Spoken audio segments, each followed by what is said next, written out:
Hello friends, नमस्कार। मैं Shivlal Kumawat believable study में फिर से आपका स्वागत करता हूँ। आज हम पढ़ेंगे एक्टिव एंड पैसिव वॉइस।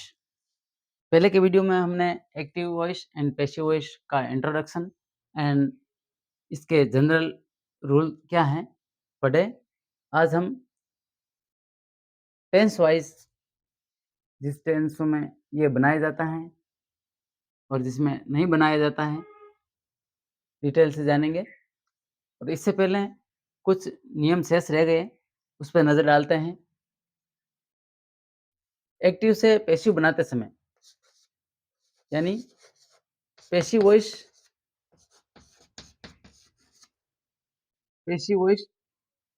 बनने के बाद बाद वाक्य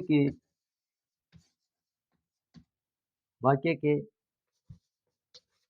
क्रियात्मक स्वरूप के अर्थ में कोई अंतर नहीं आता है।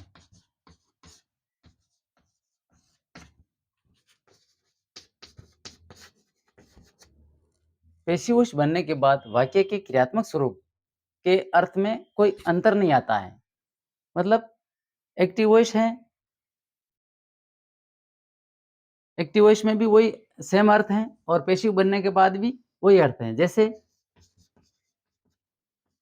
मैं एक आम खाता हूँ, मैं एक आम खाता हूँ, एक आम एक्टिव वॉइस है, ये पैसिव वॉइस है। मैं एक आम मेरे द्वारा खाया जाता है।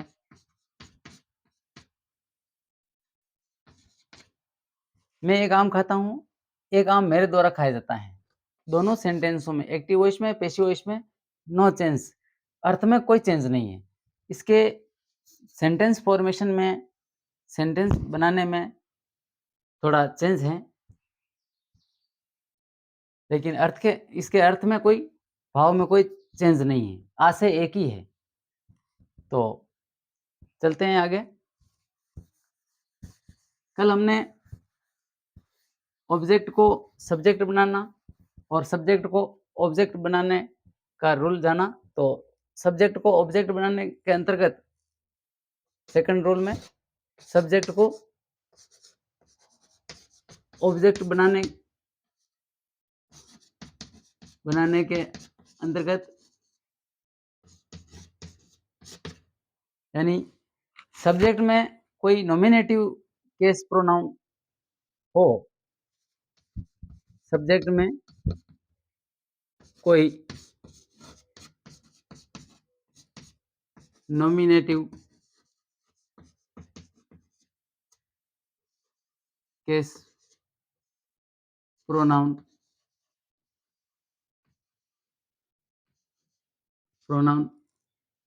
हो तो उसे बाई लगाकर ऑब्जेक्टिव केस में लिखा जाता है। ऑब्जेक्टिव केस प्रोनाउन में लिखा जाता है। इसमें मैं एक लिखना मिस हो गया था। जैसे आई का बाई मी, वी का बाई अस और दे का बाई देम। इस तरह से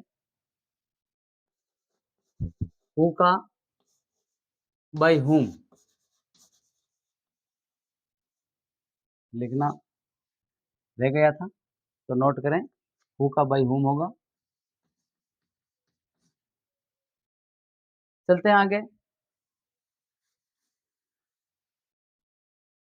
कुछ केसेस में अगर कर्ता अज्ञात हो, यदि किसी कार्य के करने वाला, कर्ता यानी सब्जेक्ट अज्ञात हो, अननोन अननोन हो, तब बाय लगाकर उसका वर्णन नहीं किया जाता है।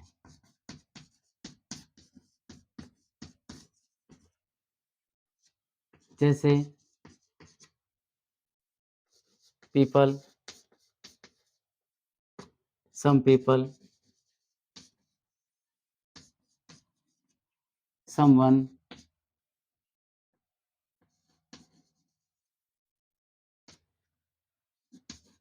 somebody आदि।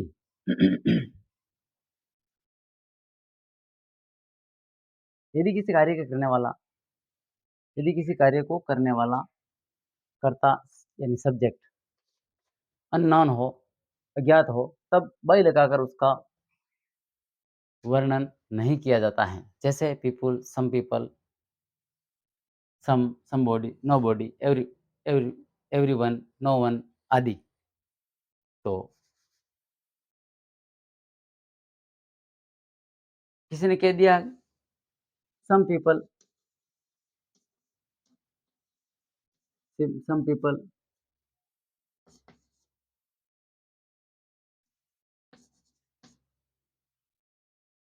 सम पीपल मेक ए पॉन्ड।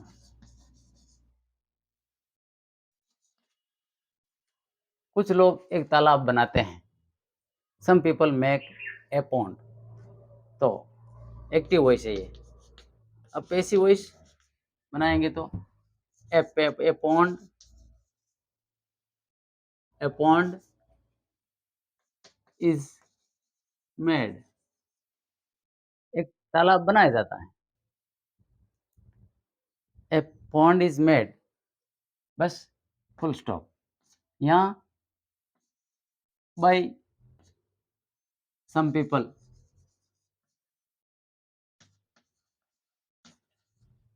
नहीं आएगा, cross. A pond is made, एक तालाब बनाया जाता है। बाय समवन पीपल नहीं आएगा, क्योंकि ये अज्ञात है, इसको महत्व नहीं दे रहे हैं कर्ता को, इसलिए some people make a pond. A pond is made by someone, not a pond is made only. अब आते हैं टेंस के आधार पर ये एक्टिव पैसिव कैसे बनाए जाते हैं और किन किन टेंसों में ये बनते हैं और किन में नहीं बनते हैं। सबसे पहले उन टेंसों के नाम लिख रहे हैं जिनमें ये एक्टिव टू पैसिव नहीं बनाए जाते हैं। तो active to passive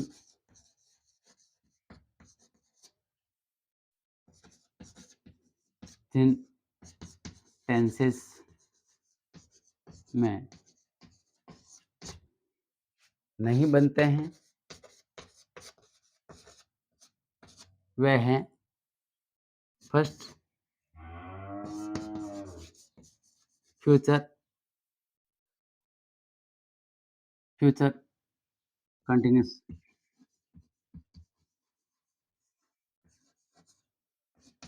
future continuous tense.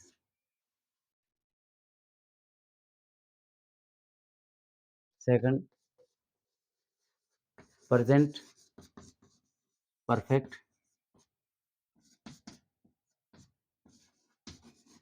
Continuous tense. Second third past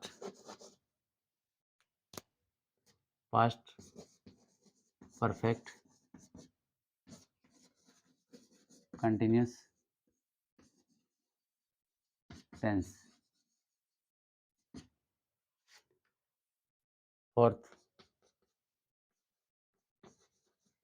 future perfect continuous tense. इनमें नहीं बनाए जाते हैं, यानी फ्यूचर कंटिन्यूअस में नहीं बनाए जाते हैं, और एक दूसरा प्रेजेंट परफेक्ट कंटिन्यूअस टेंस में नहीं बनाया जाता है, पास्ट परफेक्ट कंडीशन में नहीं बनाया, फ्यूचर परफेक्ट कंडीशन में भी नहीं बनाया जाता है। और जिनमें बनाया जाता है उससे हम शुरू कर रहे हैं। जैसे प्रेजेंट सिंपल टेंस या प्रेजेंट इंडेफिनिट टेंस है। एक्टिव टू पैसिव वॉइस कैसे बनाया जाता है?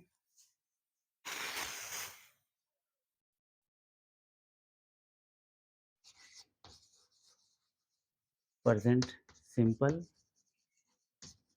या इंडेफिनिट।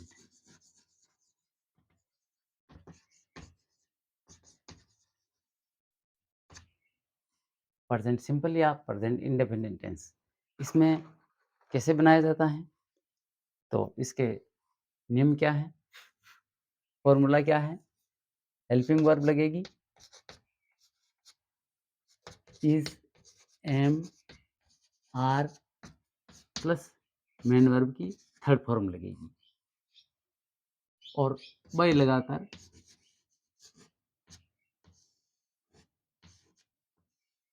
ऑब्जेक्ट ऑब्जेक्ट लगेगा। ठीक है, तो इज, एम, आर किसके लिए लगते हैं वो आप जानते हैं कि हमने पहले टेंस में पढ़ा। ही, सी, इट या कोई सिंगुलर नाउन हो उसके लिए इज, आई के लिए एम, और अन्य यानी यू, दे, प्लूरल नाउन के लिए आर, ये लगता है। तो सेंटेंस बनाएंगे असर्टिव सेंटेंस, ये असर्टिव सेंटेंस का मतलब फॉर्मूला है। प्रेजेंट सिंपल या इंडेफिनिट का फॉर्मूला है, लेकिन इसमें हम असर्टिव सेंटेंस टाइप बना रहे हैं। Assertive type sentence, assertive. जैसे मैं एक पत्र लिखता हूँ, मैं एक आम खाता हूँ, जैसे कि आम खाता हूँ, मैं एक आम खाता हूँ, आई ईट ए मैंगो, मैं एक आम खाता हूँ। Active voice. अब इसका पैसिव वॉइस कैसे बनाएंगे? ए मैंगो इज, क्योंकि आई ईट, आई अगर आई रहता तो एम आता, लेकिन सब्जेक्ट चेंज हो गया, ए मैंगो सब्जेक्ट बन गया, तो ए मैंगो थर्ड पर्सन ये सीट या नाम कोई वस्तु है तो इज सहायक क्रिया आएगी। A mango is eaten, a mango is eaten by me. वे एक पत्र लिखती हैं, जैसे active voice, she writes she writes a letter, वे एक पत्र लिखती हैं। तो passive voice, a letter is written by her, एक पत्र उसके द्वारा लिखा जाता है। अब आते हैं नेगेटिव सेंटेंस। सहायक क्रिया, मुख्य क्रिया जो बताई है, फॉर्मूले में लिखा है, सेम वही रहेगी, लेकिन negative sentence, negative type sentence कैसे बनेंगे? नेगेटिव नेगेटिव जैसे मैं एक पत्र नहीं लिखता हूँ। I do not, active voice है ये। I do not write a letter. इसका पैसिव वॉइस लिखेंगे a letter, a letter is not written, a letter is not written by me. मेरे द्वारा एक पत्र नहीं लिखा जाता है। A letter is not written by me. वे एक आम खाती हैं। She eats a mango. वे एक आम खाती हैं। तो ए मैंगो यानी ये एक्टिव वॉइस है, ये पैसिव वॉइस है। A mango, a mango is eaten, no no sorry, वे एक आम नहीं खाती हैं। वे एक आम नहीं खाती हैं।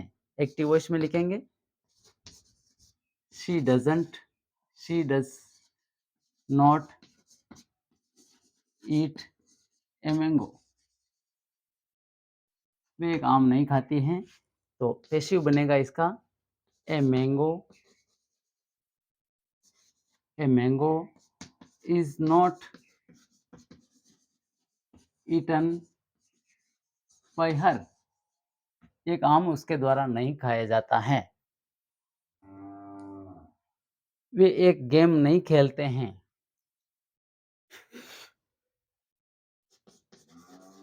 They do not play a game. वे एक गेम नहीं खेलते हैं। तो a game is not played, third form, played या ईटन, ये third form, write to written, third form, played by them. इस तरह से they do not play game, वे एक गेम नहीं खेलते हैं। A game is played, not played, एक गेम नहीं खेला जाता है बाय देम, उनके द्वारा। तो अब आते हैं इंट्रोगेटिव। इंट्रोगेटिव सेंटेंस में प्रश्न पूछा जाता है और इसका हम पैसिव वॉइस बनाएंगे। Interrogative, interrogative, interrogative sentence. Interrogative sentence में जैसे क्या मैं एक पत्र नहीं लिखता हूँ, सॉरी, क्या मैं एक पत्र लिखता हूँ, मैं एक पत्र लिखता हूँ, क्या मैं एक पत्र लिखता हूँ, प्रश्नवाचक। तो एक्टिव वॉइस बनेगा इसका do I write, do I right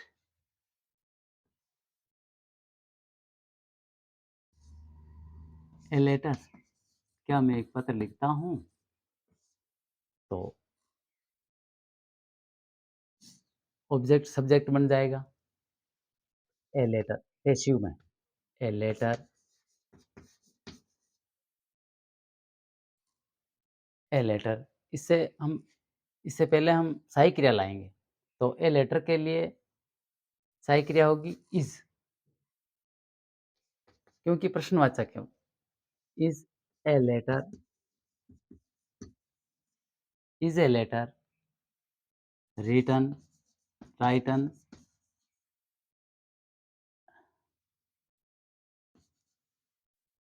bye me. क्या मेरे द्वारा एक पत्र लिखा जाता है। Is a letter written by me. क्या वे एक आम खाती हैं। एक्टिव वॉइस, क्या वे एक आम खाती हैं। Does she eat a mango. क्या वे एक आम खाती हैं? तो is a mango is a mango eaten by her? एक आम उसके द्वारा खाया जाता है? क्या वे गेम खेलते हैं? Passive voice. क्या वे एक गेम खेलते हैं? Active. Do they play A football? क्या वे एक फुटबॉल खेलते हैं? तो होगा is a football is a football played? क्या एक फुटबॉल खेला जाता है? Bye them? उनके द्वारा। उनके द्वारा क्या एक फुटबॉल खेला जाता है? ये हुआ इंट्रोगेटिव सेंटेंस। अगर वाक्य में वे वाक्य को प्रश्न वाक्य में मतलब डब्ल्यू वाले सेंटेंस मतलब यदि सेंटेंस में व्हेन, वेयर, व्हाई, हाउ आदि शब्द आदि वर्ड्स आते हैं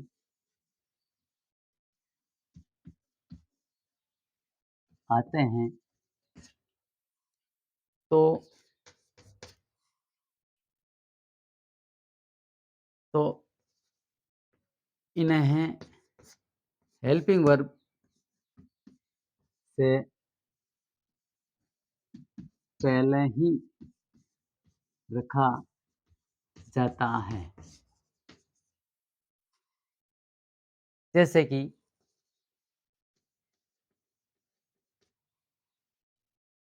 आपने जैसे कि आप फ़िल्म कब देखते हो?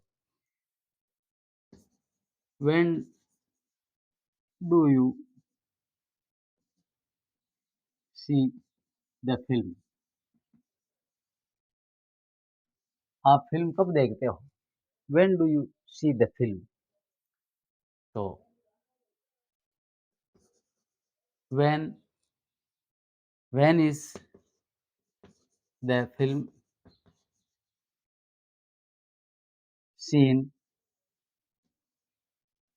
Bye you? आपके द्वारा फ़िल्म कब देखी जाती है? When do you see the film? आप फ़िल्म कब देखते हो? तो when is the film when is the film seen by you?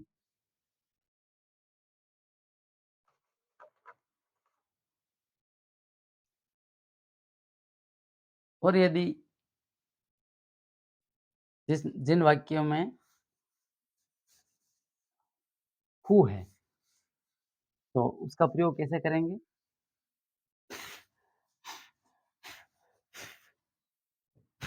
हू है, जैसे जिन वाक्यों में हू हो, तो उसका प्रयोग कैसे करेंगे? प्रश्न बना रहा है जैसे कि हू एडवाइज़ हू एडवाइज़ेज़ यू? आपको कौन सलाह देता है? हू एडवाइज़ेज़ यू? एक्टिव वॉइस है। अब इसकी पैसिव वॉइस बनाएँगे, तो passive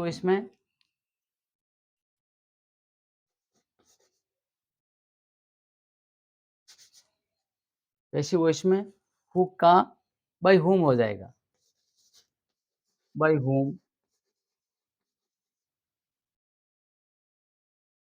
are you by whom are you यहाँ ऑब्जेक्ट है यू। हू एडवाइस जो अज्ञात आदमी है कोई, वो सलाह दे रहा है जैसे। तो पूछा जा रहा है, क्वेश्चन पूछा जा रहा है कि आपको सलाह कौन दे रहा है? वो अज्ञात आदमी है। तो ये सब्जेक्ट हो गया, हू एडवाइस। अब ये ऑब्जेक्ट है यू। तो बाय whom आर यू, ये ऑब्जेक्ट सब्जेक्ट बन गया पैसिव बनाते समय। तो बाय whom आर, ये क्वेश्चन पूछा जा रहा है, तो आर यहाँ आगे लाया गया। By whom are you advised, आपको सलाह किसके द्वारा दी जाती है? इस तरह से हू से बाय whom बनता है। अगर आपको वीडियो अच्छा लगा तो लाइक, शेयर एंड सब्सक्राइब ज़रूर करें और कोई कमी हो तो कमेंट में लिखें। मिलते हैं अगले टॉपिक के साथ। धन्यवाद। नमस्कार।